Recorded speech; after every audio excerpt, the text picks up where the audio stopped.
everybody, welcome to Matt's Metal Show. I'm kind of off today here, okay. What are we talking about today? We're going to talk about Randy Rhoads. Tomorrow on May 6, 2022, they're releasing a documentary called Randy Rhoads Reflections of a Guitar Icon. And it was directed by this guy named Randy Rhoads. Hour and 25 minutes. Narrated by none other than Tracy Guns from LA Guns.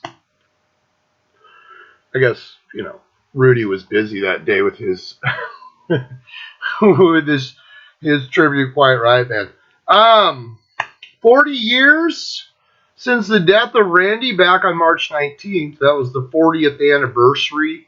And it's weird because I see some chatter about this. People are excited. People are Randy fans. I don't know. We'll see. I'll check it out. I saw some clips.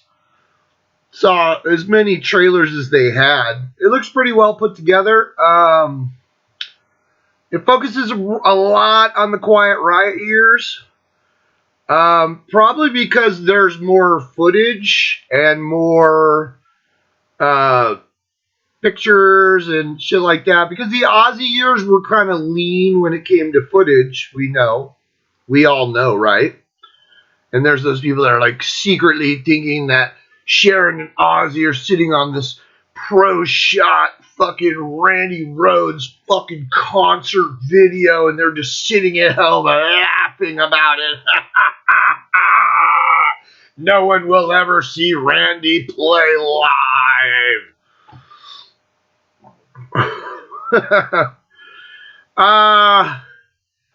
Shit surfaces from time to time. We see those shitty videos. For some reason, even the stuff that was really good is usually shot from Rudy's side of the stage, and they'll be like, I can't even remember what show was it Chicago? Something like that. It's a good, the guy's standing on the side of the stage. It's only one camera, so obviously it wasn't pro shot, but he's standing on Rudy's side of the stage, and literally they're playing a song, and fucking when it comes to the solo, he starts focusing on fucking Tommy Aldridge, and you're like, hey, Randy's on the other side of the stage. You want to fucking film him while he's doing his fucking guitar solo? You fucking retard. We've all seen the after hours shows from Rochester, New York. I have it. We all have it, right? That's probably the best pro shot Randy shit you're ever going to get. There is some Quiet Riot, so there's a lot of Quiet Riot club stuff out there. It's kind of shitty because, fuck, dude, it was shot in the 70s, man, on a little fucking, handheld fucking 16 millimeter, on film. It wasn't even video, so it wasn't people were sitting there with their cell phones. It's 1977, 78, a little bit of 79. But there looks like there's some cool fucking footage and shit, so that's kind of cool. So, I guess it starts off, it talks about Randy. Randy was this kid that was born into, this musical family. His mother, Dolores, was a single mom, and she had 3 kids. Kelly, which is his brother. Kathy, his sister, his older sister, and then Randy was the baby, right? I'm pretty sure, yeah. And then, Randy fucked around with this, and then he decided he wanted to play guitar.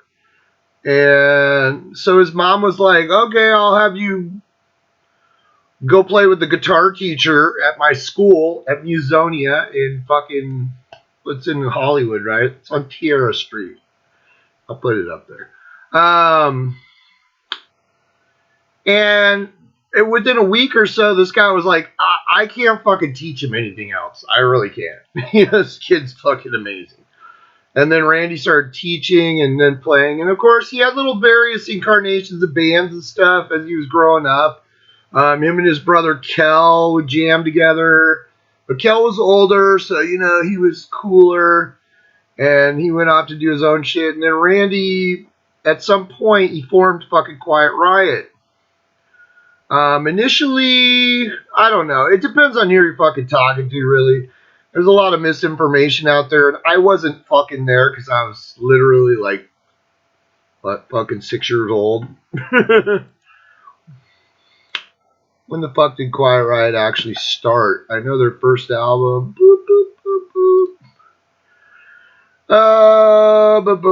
boop. It was founded actually in 1973 is what it says, by guitarist Randy Rhoads and bassist Kelly Garney. Now, Kelly Garney was like Randy's childhood friend.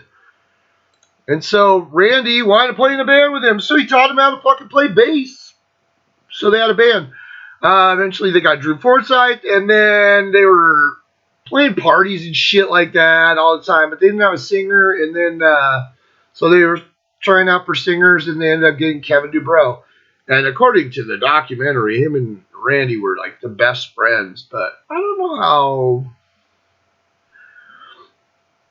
I mean, if you knew who Kevin Dubrow was, I met Kevin Dubrow. He's gone. Randy's gone.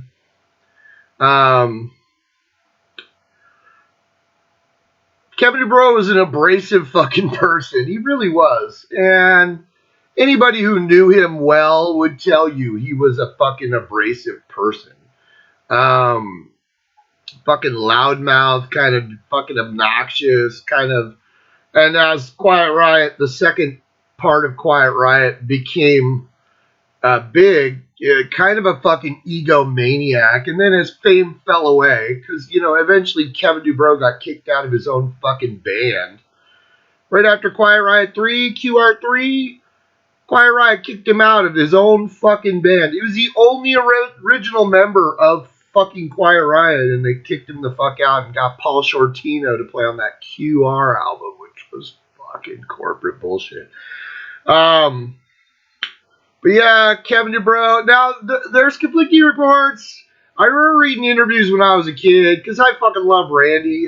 Randy died when I was fucking like 12 years old, And I remember the day he fucking died. I remember I was at my aunt's house, and her dick fuck asshole husband, he's fucking dead now, so. I remember he was reading the newspaper, and he's like, oh, this fucking guitar player from Ozzy Osbourne got killed in a plane crash. He was being all fucking dickish about it, and I was like, what? I remember that shit. The shit you remember. But he's fucking dead now, so fuck that guy. How do you really feel, Matt? I hated that fucking man. Anyways. Where was I? Fucking Randy died when I was 12, right? Yeah, okay. But I fucking love Randy. But he tooled around with Quiet Riot for a lot of years. I remember reading an interview where Randy didn't really want Kevin as the singer because he didn't think he was a good singer. And then, but he just fucking bugged him and bugged him and bugged him and bugged him. And finally they were like, okay, you're in the band. Because I guess they weren't as stout-hearted as they should have been. Maybe without Kevin, maybe shit would have been different, but we don't know. And then I remember reading an interview with Kevin Dubrow, like a guitar for practicing musician, well after Randy had died, where Kevin was like, oh yeah, I went in there and let me show you guys, what you need, like he was this fucking rock star. Kevin Dubrow was like a photographer at first. And then he decided to be a rock star. He's fucking, yeah. So anyways, Quiet Riot tooled around from 73. They were playing parties. They were playing in clubs. Starwood was the big Randy fucking palace where people would go worship at the fucking altar of Randy Rhoads. And it was a big club back in the days on the Sunset Strip.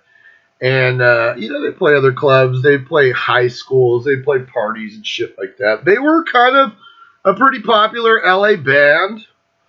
But they were getting fucking nowhere. They were trying to get a record deal. And, you know, they were getting successful as far as clubbing, and they were just mystified that they couldn't get a fucking record deal. And they got rejected by like fucking everybody. And then I think it was CBS Records. They signed them to a deal for like 2 albums, but they only came out in Japan. So Quiet Riot 1 came out in 77. I want to say March 2nd of 1977 in Japan. And then the following year in December, Quiet Riot 2 came out. Kelly Garney on bass, Randy on guitar, Drew Forsythe on drums, and Kevin Dubrow leading the way. Those albums were like over there, man. They weren't over here. You can get them in the import section, I guess. But, you know, back in 77, it wasn't like, you know, people were going, oh, fuck, dude. Looking through the Japanese imports. Ooh, who's Quiet Riot? So, dude, they got no success. They got a record deal, but it was bullshit. They didn't get any money for it. There wasn't any singles released. There was no press, no nothing. I think they did all right in Japan. I'm not sure. There's no numbers on them, so it's hard to fucking tell. But, like, they were fucking stuck in neutral, so just back to the club, you know, circuit, playing the clubs and shit. So then in 1979, Black Sabbath fired fucking Ozzy from their band. We all know this shit. We know this story, right? And so he's in LA all fucked up. You know, he's living at like the Beverly Hotel, fucking filling his room up with empty booze bottles and fucking pizza boxes. It's all fucking disarray. And Dana Strum from Slaughter, Vinnie Vincent Slaughter, he starts hanging out kind of with Ozzy, kind of kissing his ass. And he's like, hey, I know a guitar player. And Ozzy's like, bring him around to the studio. So Randy goes down, and Ozzy's passed out, pissed drunk on the fucking couch, like in the sound room. And he's fucking wasted. And he comes in, and all he brought was, I think he brought his practice amp and a guitar, probably his white Les Paul. And he plugged in, and I don't know. I watched the story from Dana Strum. It's all speculation now because it's been fucking how many years, you know? 1979. That's a lot of fucking years ago. But supposedly Randy didn't even play a song. He was just warming up in the other room. And I guess Ozzy was going to leave or something. And Dana Strum was like, no, dude, you got to listen to this guy. He's fucking amazing. And Ozzy was like, I'm fucking wasted. I need to go back to the hotel and find some fucking more pizza and more fucking booze. But like Randy starts fucking starting up. I think Dana left to go get a car or some shit. I don't fucking know. I can't remember what the total story. But Ozzy's laying on the couch and Randy's just doing some scales to loosen up. And Ozzy just comes out and he's like, you're fucking in. And Randy's like, what? Now, Randy at first didn't want to do this. He was like, I'm supposed to go down and try out for Ozzy Osbourne. And he's like, I don't know, I might not do it. And then, of course, everybody around him, including his mother, was like, you're going to go. You're out of your fucking mind. Because, dude, the writing was on the wall for Quiet Riot. They weren't going anywhere. They were a club band. I saw on Wikipedia they call them a heavy metal band. I don't think fucking Quiet Riot has ever been heavy metal. Especially the 2 Quiet Riot albums that Randy played on. They were not heavy metal albums at all by any fucking stretch of the imagination. They were like glam rock. Most of it sounded like fucking the Bay City Rollers. Fucking sweet. The fucking Partridge Family. I mean, that's what it fucking sounded like. So, what Randy did, he went down there, and Ozzy was like, yeah, you're in. And I guess he waited a day, and then I guess he finally got a fucking phone call, because he was like, oh, he's wasted. He didn't know what the fuck. They're like, fuck that guy. And then Ozzy or somebody that was sober enough to fucking call Randy. He said, no, for sure, dude, get on a fucking plane and fly into England. And I guess he went to England and lived with Ozzy while they were fleshing out the band. There was no band. Originally, Ozzy had wanted like Gary Moore, but Gary Moore knew how fucked up Ozzy was. You know, because everybody had seen Ozzy and Sabbath, and that was the reason why fucking Ozzy got fired from fucking Sabbath, was because he was such a fucking train wreck. There were concerts they had to cancel on the Never Say Die tour because Ozzy didn't fucking show up. He got lost. He was sleeping in the wrong hotel room. He woke up and started getting ready for the show, and they had already canceled because they were like, we don't know where the fuck this guy is. He's probably dead somewhere. Ozzy was totally unreliable, and he had become this fucking mess. And he decided he was gonna. If you watch or if you look at old Sabbath pictures, I'll try and find one and put it up here. But there's old Sabbath pictures on the Never Say Die tour where Ozzy's wearing this white T-shirt and it says Blizzard of Oz on it. Because that was kind of a thing, you know, like it was kind of an idea that somebody had. I'm sure it wasn't Ozzy. Somebody had mentioned it to him, and he was like, that's great. You know, if this shit doesn't work out, I could go solo and be in the Blizzard of Oz. My band will be called the Blizzard of Oz. And that's what happened. So Randy gets in the band, and he flies over to England. He's fucking living with Ozzy and his wife. Not Sharon Osbourne, Thelma Osbourne, and their 2 kids. And they're kind of throwing ideas around and shit. And then in comes Bob Daisley. And then they start throwing a little bit more ideas around. And then they actually go into the studio. They don't even have a fucking drummer yet. They're still like fucking trying to figure out who the fuck their drummer is.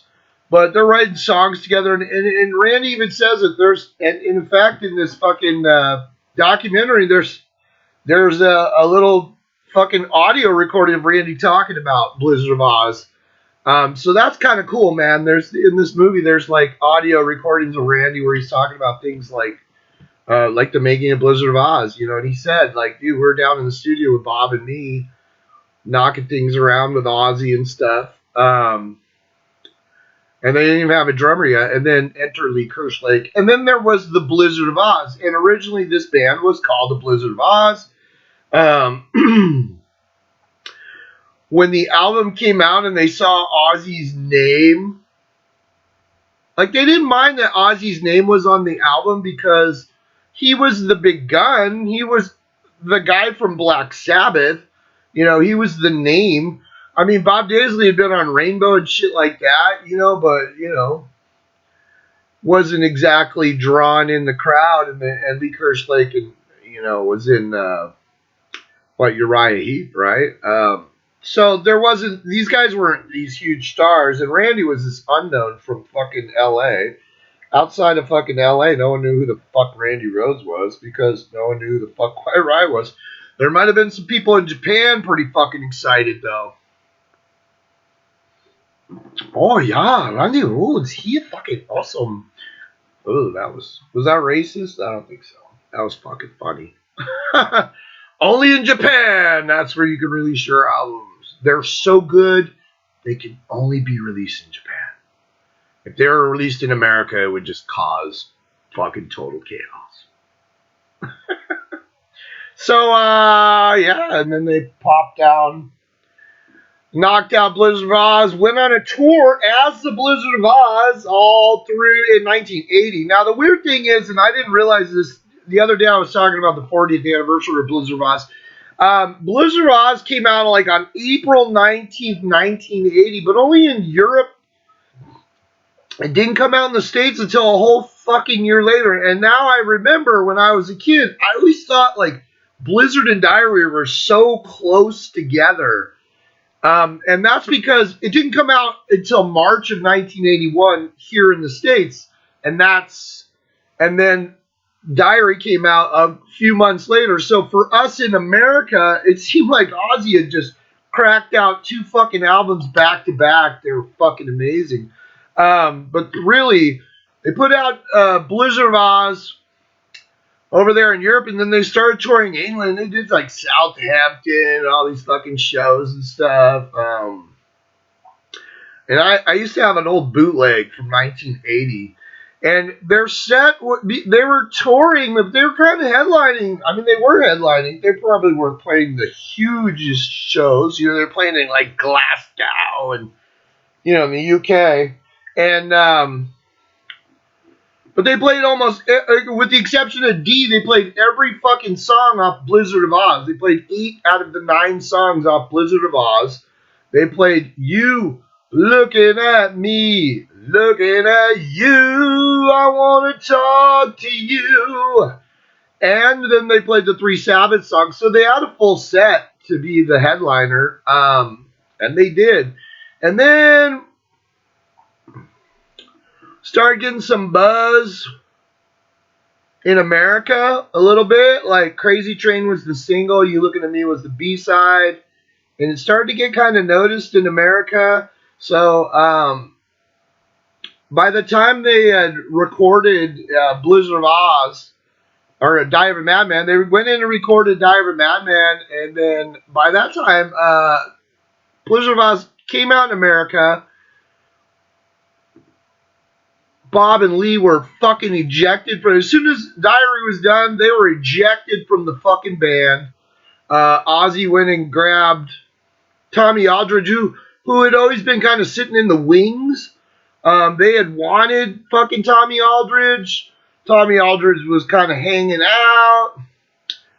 They tried to keep Bob, but Bob was pissed because he didn't want to do that to fucking Lee. You got to remember, this was the Blizzard of Oz. This was supposed to be a band. Yeah, Ozzy was the draw, and they didn't mind having his name on the album, like Ozzy Osbourne from Black Sabbath, you know. But this was supposed to be a band called Blizzard of Oz. Then the first album comes out, and it's like Ozzy Osbourne, Blizzard of Oz. And then everybody's like, oh, it's the name of the album. Oh, it was actually supposed to be the name of the fucking band. So they got fucked on that, and then they started getting a little pissy because they were like, what the fuck is going on here? They do Diary of a Madman. They're trying to get Tommy Aldridge in the band. Diary of a Madman's already in the can. Bob's having none of this shit, so they fire Bob too. Like, oh, well, he's gone. Fucking Tommy Aldridge is already here. He's fucking gonna be in the band. We want him. Fuck you, Lee's out. And then Bob didn't want to go along with it because he thought it was shady and bullshit. They just wrote 2 fucking albums and recorded them, getting shafted. I mean, they got publishing rights, but they got kind of shafted. And then, so they fire Bob, and so Randy's like, well, I know a bass player, so he calls Rudy Sarzo. Tommy Aldridge is in the band. So by the time they go out on tour, and by the time the album comes out in America, it's got a picture of them sitting on the steps at fucking Disney World, like right in front of the train station. And they're the fucking Ozzy Osbourne band, and it's fucking Rudy and Tommy and fucking Randy and Ozzy. Even though they didn't play on the fucking album, Bob Daisley and Lee Kerslake played and wrote all the fucking songs along with Randy, and then Ozzy wrote the melodies. Still part of the songwriting process, right? And they went out on the Blizzard of Oz tour again. So the first Blizzard of Oz tour was with the original Blizzard of Oz. And then now in America, this is the Blizzard of Oz tour again. You know, they came here at the Fox Theater, Motorhead opened. By this time, they were doing, they had dumped, like, I want to say Goodbye to Romance, and then they brought in Flying High Again and Believer. And they were playing those songs on the fucking Blizzard of Oz tour. And if you listen to the, both the fucking 40th anniversary of fucking Blizzard of Oz and the legacy version of fucking Diary of a Madman, which is the same fucking show, they're playing fucking Diary of a Madman songs on the Blizzard of Oz tour. So, you know, at first you're like, oh, wow, that's fucking cool. Well, Blizzard of Oz was the second leg of the Blizzard of Oz tour, the American leg with the new band, and also, like, Diary of a Madman was already in the can. Now, Diary of a Madman was really rushed. Randy didn't know what the fuck to do. All of a sudden, Bob's gone. Fucking Lee's gone. Was he next? Like, I mean, he got his friend Rudy in, so, like, he felt kind of good about that, so, like, at least he had a fucking, like, brother, that he could fucking, have somebody that had his back. And, of course, and fucking, to this day, fucking Rudy Sarzo loves fucking Randy Rhoads like brothers, But they went out, they finished up that first tour, and then they went out on the fucking Dire Madman tour, and that's when Randy was killed in Leesburg, Florida on March 19th, 1982.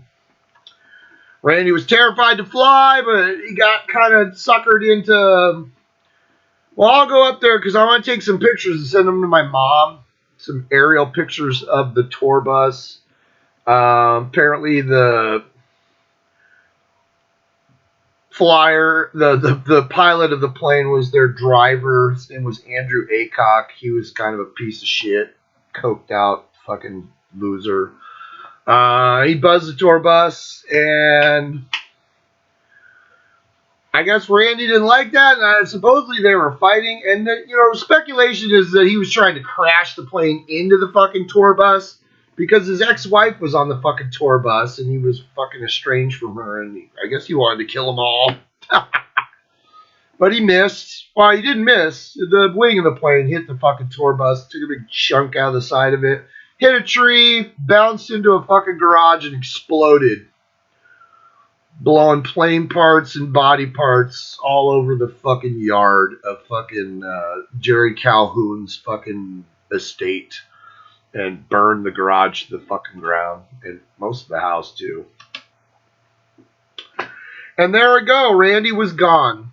It was fucking mystifying. It was tragic, but at the same time, way avoidable. But it's just one of those things, man. Everybody has hindsight is always 20/20, so everybody can look down and go, why the fuck did Randy get on the plane? He was fucking afraid of flying and shit. Well, Rachel went up, Rachel Youngblood, and she was kind of older, and Randy kind of felt like, oh, maybe I should go up because nobody else will go up, and she has like a heart condition. I don't want to, maybe I'll keep her calm.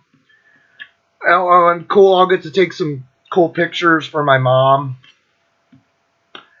It was early in the morning.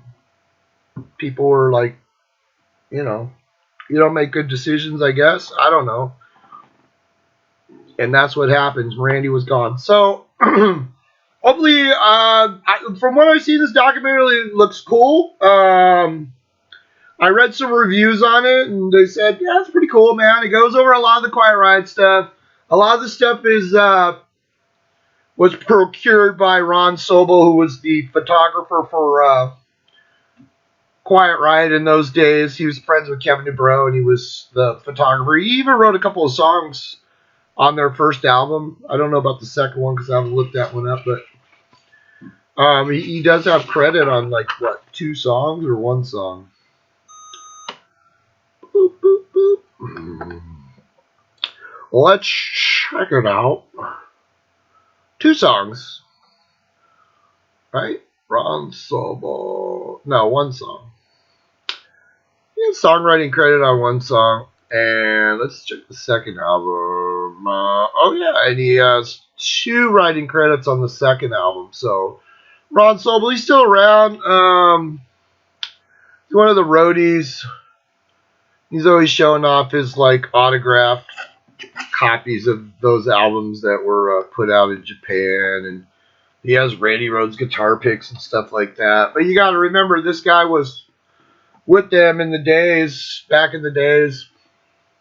So it's pretty cool. But, so we'll see what this Randy Rhoads documentary is again. It's called Randy Rhoads Reflection of a Guitar Icon. It comes out tomorrow. So I'm interested to see it because just to see, like, and hear some of the interviews, you actually get to hear Randy talk about stuff. That's kind of cool. It's been a long time. Randy Rhoads is one of those fucking guitar gods that it's mystifying to us the small amount of music that is out there that was his. He had the 2 Quiet Riot albums, he had the 2 Ozzy albums, they had the live album Tribute. Every once in a while, Ozzy will throw on a little blurb that Randy did. Bob Daisley has the Holy Grail, which is all the fucking tapes from them, you know, on the making of fucking Giant Blizzard, which hopefully someday puts those out. I don't know how awesome that would be because I'm sure it's like a huge amount of stuff because they would just sit in the or the studio and record themselves while they were trying out licks and fills and trying to write songs together. Who knows if that'll ever see the light of day? I don't know. But such a small piece of Randy that we can get. He was inducted in the Rock and Roll Hall of Fame this past year as in like a special fucking whatever. That's awesome. My buddy Matt the Metal God, he was just up there not too long ago, and he sent me a picture of the display. I'll put it on here. And they have right now they have Randy's Concorde.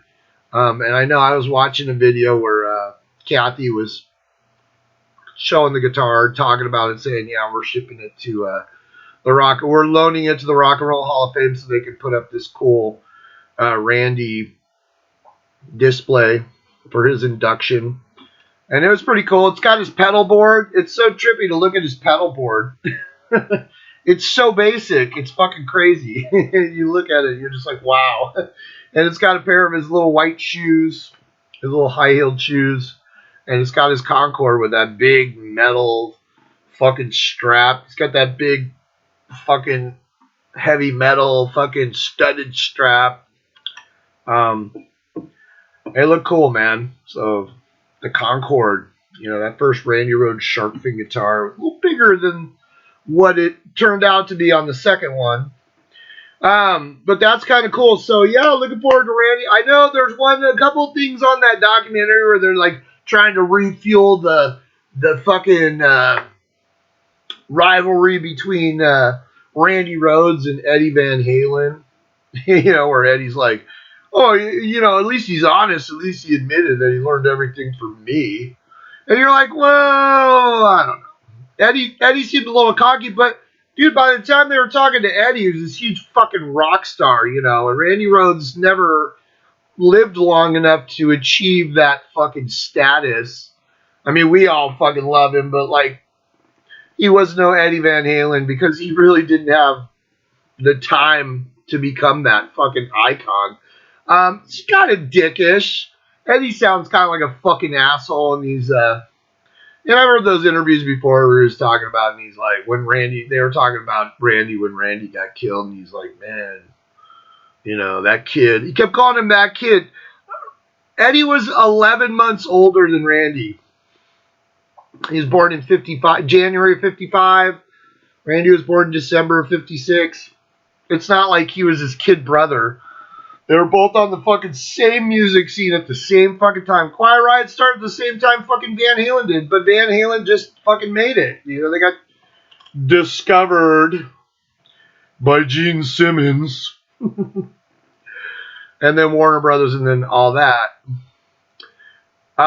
When you're listening to Randy, yeah, Randy did the tapping stuff, but fucking Eddie ripped that shit off from Django Reinhardt. So, you know, whatever. I still love both of them. Those Randy Rhoads albums with Ozzy are fucking amazing. And two of my favorite albums of all fucking time. And then I love a bunch of Van Halen too. But I would say probably the first 6 Van Halen albums. And then the Hagar era. So anyways, yeah, so we'll see what it is. Go ahead and check that out. If you have any comments or you watched it, put them in here. Don't forget to subscribe and don't forget to leave motherfucking comments. Can't say that enough, right? What's the album of today? Staying in the vein of fucking Quiet Riot. I was perusing some Quiet Riot albums today, and I was like, what should I listen to and put on as my album of the episode? And I decided to put Quiet Riot. Released in March of 1977, March 2nd, 1977 in Japan only. Quiet Riot, Randy Rhoads, Kevin Dubrow, Drew Forsythe, Kelly Garney. Not a lot of info on this. I'm sure I could look it up and figure out where the fuck it was recorded, but I don't really care. It's got 12 songs. It's about 39 minutes, 38 and change. I hadn't listened to that album in a long time. And there's probably a reason for that. The album opens up with "It's Not So Funny, Ain't Got No Money." Written by Kevin Dubrow and Randy Rhoads. Randy rips it up on this. His solo's pretty fucking cool. It's kind of cheesy. I mean, this whole album is fucking cheesy, but that's a cool song. It's a cool opening song. It's not amazing, but, you know. Then it goes into Mama's Little Angels. It's like they're at the house and their mom left. It's like the Cat in the Hat. Their mom left, so thing 1 and thing 2 come in and they fuck the house up. They're playing baseball. Fucking playing baseball, and they lose the ball, so they're playing baseball with the dishes, which doesn't go so well, according to Kevin. The solo's pretty cool on this. The lyrics are like Saturday morning cartoon. Like I would have expected to see Quiet Riot on the Croft Superpower Hour with Electro Woman and Dyna Girl, okay?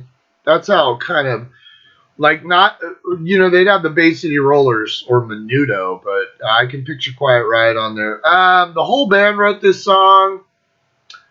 I mean, the lyrics are like, well, Randy's up to bat, gonna give me a home run, you know, and you're like, it's really bad. I mean, the lyrics are fucking cheesy as shit. And that probably was one of the reasons why when Randy stepped away from Quiet Riot and did the Aussie stuff, he looked back, and Bob Daisley talks about it in his book. Even his mom talked about it. Even his brother talked about it. Randy was fucking embarrassed of these Quiet Riot albums. Because, dude, it's fun in the moment because, you know, you're fucking around these songs or constantly playing them at clubs. They're like, you know, crafting them and doing whatever.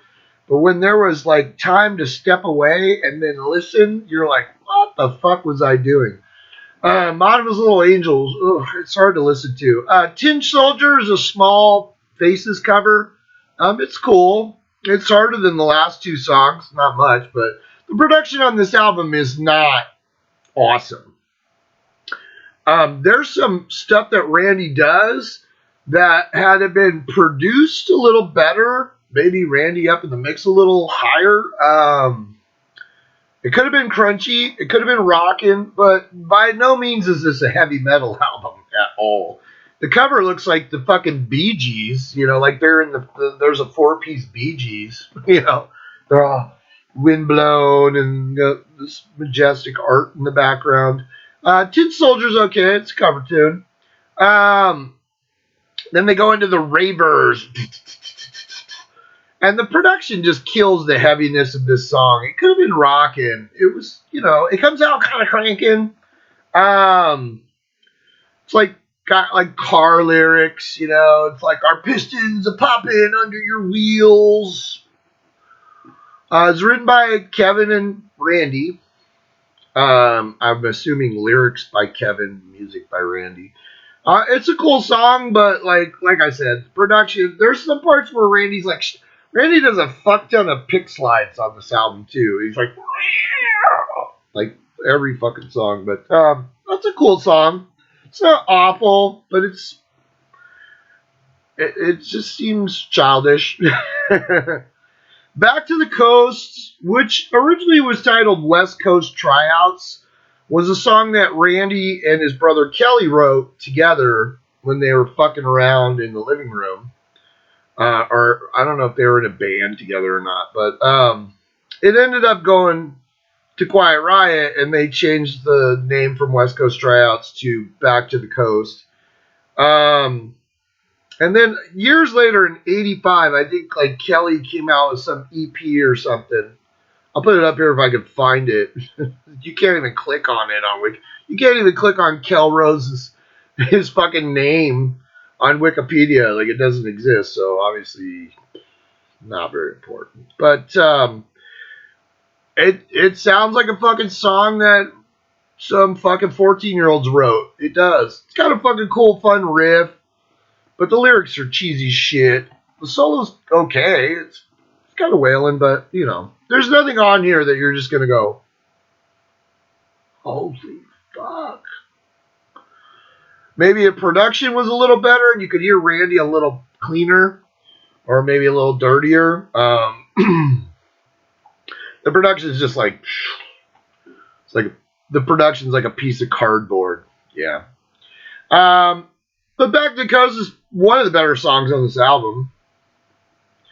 Glad All Over. It's a Dave Clark 5 fucking cover. That's about probably that's as much as needs to be said. It's fucking terrible. Sounds like the fucking Partridge Family. It really does.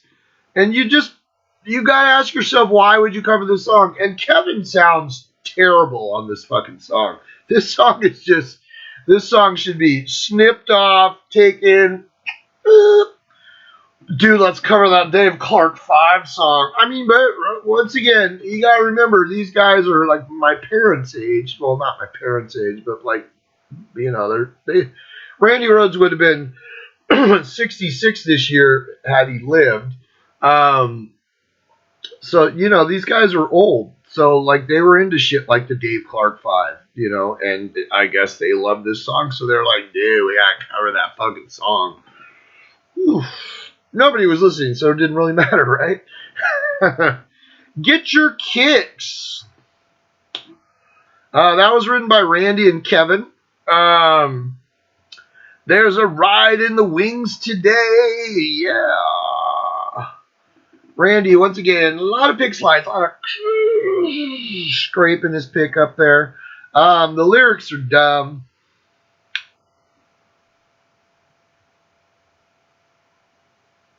What did I put here? I put Kevin, high vocals, yikes. That's what I put. Kevin, high vocals, yikes. When Kevin tried to do like falsetto or like high vocals, Get Your Kicks is just kind of a party song.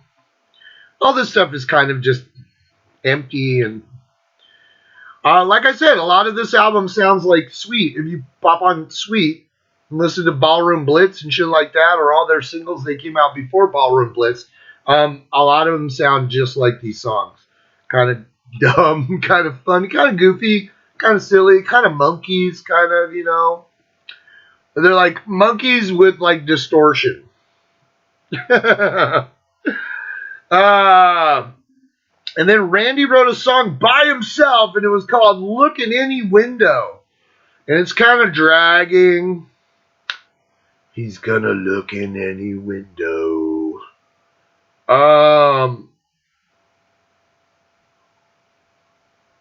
There's a lot of bass on this song. There's a lot of weird lyrics, like, it's like a peeper song, like he's looking in your window because he wants to, like, oogle you. It's a bummer song. It's a visual attack. That's what Kevin sings. It's more of a sonic attack because it's kind of boring. The guitar work is so kind of back in the mud that you really don't.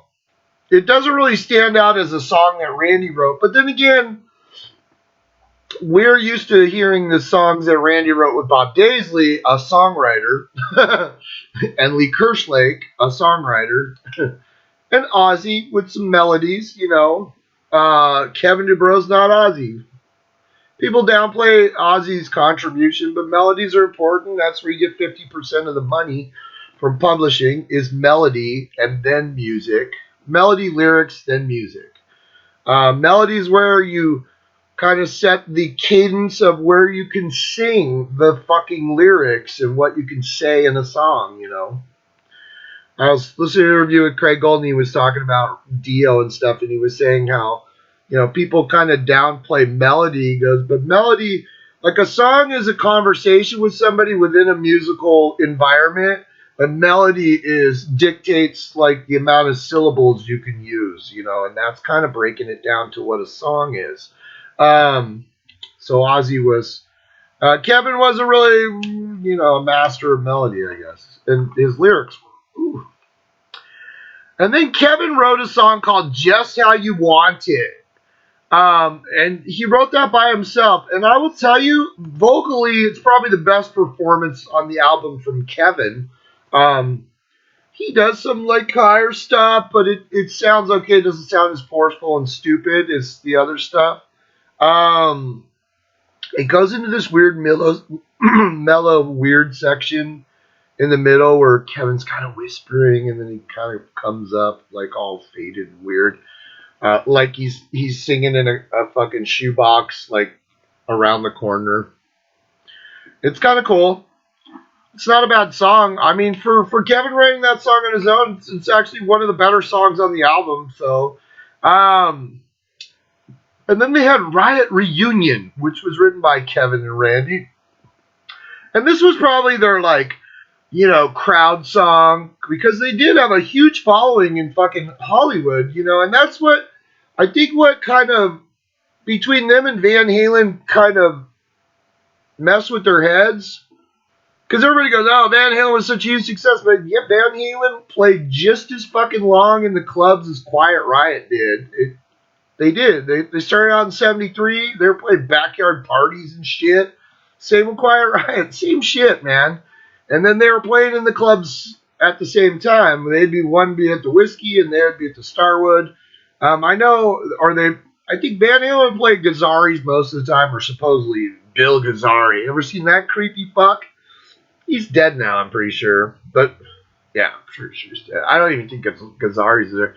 I think the only two clubs left are the Troubadour and the fucking Whiskey A Go-Go and the Rainbow. Those are the three clubs that are, like, left from these days. Gazzari's been gone. Starwood's been gone. Country Club in Resita's gone. Right? Is it? I don't know. But back in the 70s, these guys kind of got this inflated egos because all their friends in high school and whatever, they were all behind them and they were like, yeah, dude, your band is awesome. And they started kind of believing their own hype, and that's why they were so mystified that they weren't getting a fucking record deal. Because they're like, well, dude, everybody comes down to the show and we sell out the fucking Starwood and people are lining up shoulder to shoulder fucking, whoa, Randy. And they all love Randy. You have the little bow tie and the little polka dot vest. Towards the very, very end, in 79, I think it was May, Randy got his polka dot flying bee from Carl Sandoval, and there's actually some footage I saw from the Quiet Riot where he was playing it, and that was pretty fucking cool.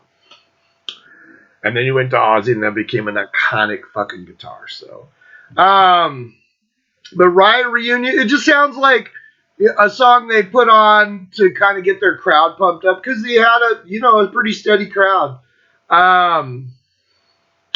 It's catchy, it's short, it's like 2 minutes. Like 8 seconds. It's got a cool opening riff. The solo's fun, man. Randy, he plays in. He's kind of like trading off licks with himself. He's like, like he goes in for a second helping. It feels like boogie woogie, or as Martin Popoff would say, it feels like boogie woogie, because he's from Canada and that's how they say boogie woogie. It does. It feels very boogie woogie. This whole album kind of feels a little boogie woogie.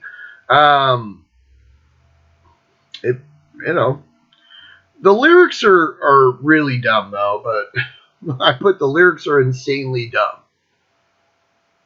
Yeah. But it's a fun song. I like Randy's playing on it, but once again, the production kind of steps on Randy's playing. Kind of makes it flat and featureless. But he does wail on this. The next song is called Fit to Be Tied, and this was the song that Kevin and Randy wrote with Ron Sobel. It's like that anti-parent, daddy's fit to be tied, he's so mad at me because I'm so fucking cool. At the end, Kevin like packs his bags and bails. Peace out, bitch. Kind of thing. Sounds very Beach Boys. It does. When I was listening to it, I was like, dude, it sounds like the fucking Beach Boys. It's just got that, And then the title doesn't really match what the song sounds like. It's like, fit to be tied. You're thinking this is like, oh, it's going to be a gritty rock song, and it's really not. It's kind of like, he yells, like, get out of my house, you're no son of mine. And he's like, peace out, bro. It's dumb. And the final song of the album is called Demolition Derby. And it's written by Kevin and Randy. And that kind of will tell you kind of what this whole album is. There's a song called Demolition Derby. It's fucking Happy Days. We're gonna take you to a demolition derby. Okay, all right, cool.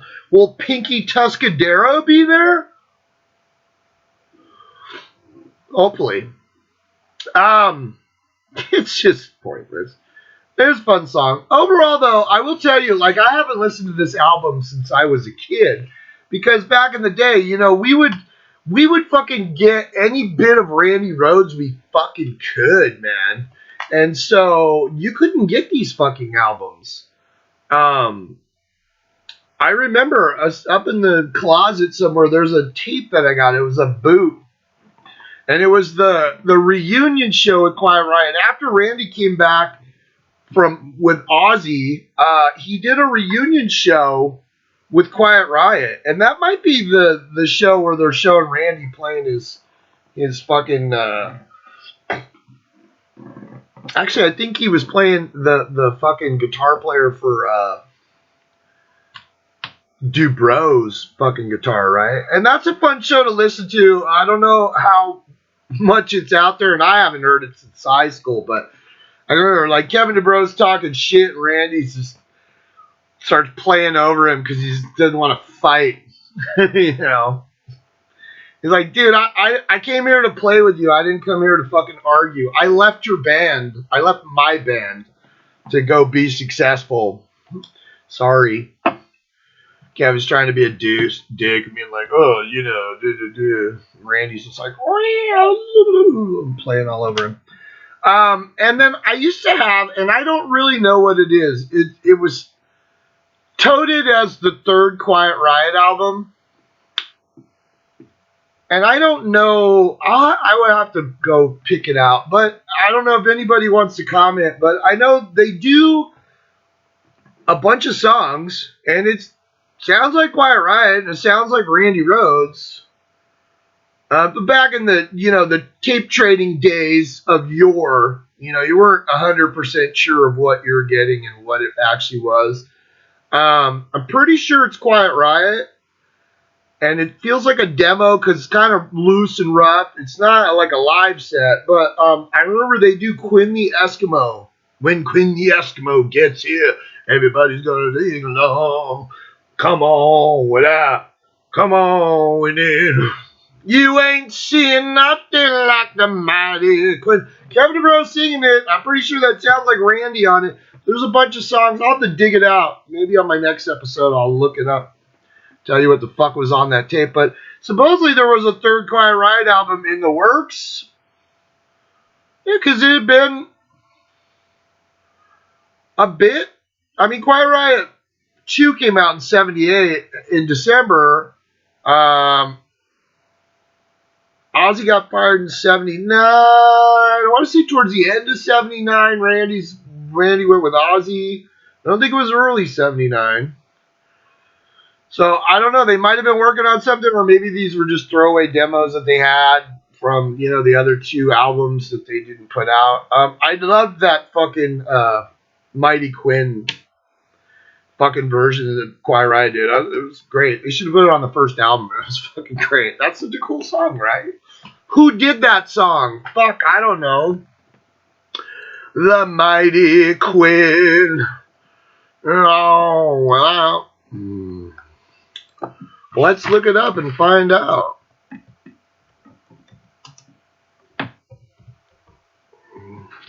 Mighty Quinn song. Written by Bob Dylan and first recorded on the Basement tapes. But Manfred Mann is the one that made it popular, right?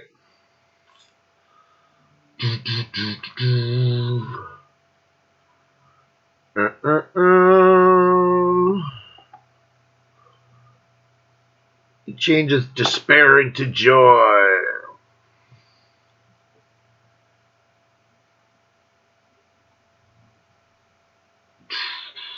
Yeah. Manfred Mann's the one that made it successful because they recorded it. But it was written by Bob Dylan. Who knew? I did not. I'll have to look that up and see if I have that. I have a bunch of Bob Dylan shit, so. Anyways, Quiet Riot. I'm not trying to detract anybody from going out and listening to it. If you're a Randy Rhoads fan, you need to at least listen to this fucking album once. I will tell you there are people out there that maybe were close to this, a lot closer than me as a kid growing up in San Diego, miles and miles away from LA, and also being way younger than all those fucking people. Some people think these albums are the fucking shiz nizzle, and Randy did not. I mean, his mom never wanted these albums. After Randy died, and Randy's mom, Dolores, had like a fucking stranglehold on Randy's estate. She never wanted these fucking albums put back out, because I'm sure there's. Now I heard they're actually coming out with these remastered and whatever, and they got permission from the Frankie Banali estate. Okay, well, Frankie Banali's dead, for one, and two, he was an original member of Quiet Riot, and he didn't play on these albums, so I don't know how the fuck that works. But I did hear that they were reissuing these. They are by no means fucking amazing. But I will not detract you from go fucking listen to them.